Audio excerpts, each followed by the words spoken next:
ఎరగట్ట మల్లయ్య మా భర్త ఆరోగ్యం లేక మంచి లేక చచ్చిపోయిండు. 25 ఏళ్ళ ఉంది. సఫాయి పని చేసిండు గ్రామ పంచాయతీలో.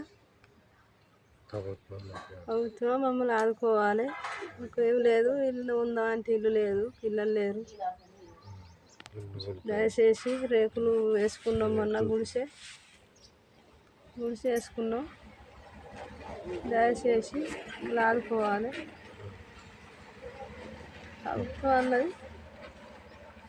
ఆదుకోవాలి మమ్మల్ని. ఈరోజు రాజన్న సిరిసిల్ల జిల్లా బోయినపల్లి మండలం రత్నంపేట గ్రామంలో మండల సిపిఎం పార్టీ ఆధ్వర్యం లోపట మరి గత 5 రోజుల క్రితం రత్నంపేట గ్రామ పంచాయతీ కార్మికుడు ఎదురుగట్ల మల్లయ్య అనారోగ్య కారణాల వల్ల చనిపోవడం జరిగింది. మరి ఆ కుటుంబానికి మండల సిపిఎం పార్టీ శాఖ ఆధ్వర్యంలో మాకు తోచిన కాడికి వాళ్ళ భార్యకు మరి 25 కిలోల బియ్యం ఈరోజు ఇవ్వడం జరిగింది.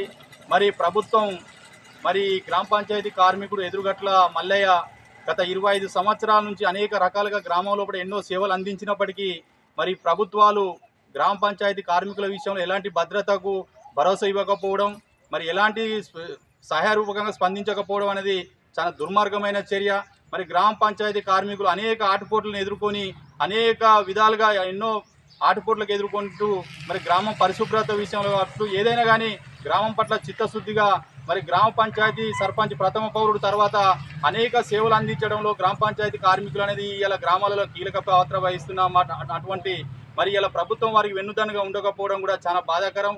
ఇప్పటికైనా గ్రామ పంచాయతీ కార్మికులకు వారి బాగోగులు చూసుకునే బాధ్యత ఇలా ప్రభుత్వాల మీద ఉంది కాబట్టి మరి గ్రామ పంచాయతీ కార్మికులు చనిపోతే వారికి భద్రత అనేది లేకుండా మరి వారికి ఎలాంటి ఇన్సూరెన్స్ సౌకర్యం లేకపోవడం, కేవలం తూతూ మంత్రంగా మట్టి ఖర్చుల కింద 10,000 రూపాయలు ఇవ్వడం అనేది కూడా అది చాలా హేయమైన చర్యగా భావిస్తూ మరి గ్రామ పంచాయతీ కార్మికులు చనిపోతే భవిష్యత్తులో ఎక్కడ కూడా మరి మట్టి ఖర్చుల కింద ఒక 50,000 రూపాయలు ఇవ్వాలి. మరి ఎందుకంటే ఇలా పెరిగిన ధరలు చూసుకుంటే మరి ఆ ఖర్చులు కూడా ఎటు కూడా సరిపోగాని పరిస్థితి కాబట్టి మరి ఎన్నో సేవలు అందిస్తున్నటువంటి గ్రామ పంచాయతీ కార్మికుల విషయంలో మరి ఇలా రాష్ట్ర ప్రభుత్వం అసెంబ్లీ బడ్జెట్ సమావేశాల సందర్భంగా మరి గ్రామ పంచాయతీ కార్మికులకు కూడా వారికి పూర్తి భద్రత, ఇన్సూరెన్స్ సౌకర్యం కల్పించాలని చెప్పి సందర్భంగా ఈరోజు వారి కుటుంబాన్ని సిపిఎం పార్టీ పక్షాన ఆదుకోవడం జరిగింది. 25 కిలోల బియ్యం ఇచ్చి ఆదుకోవడం జరిగింది.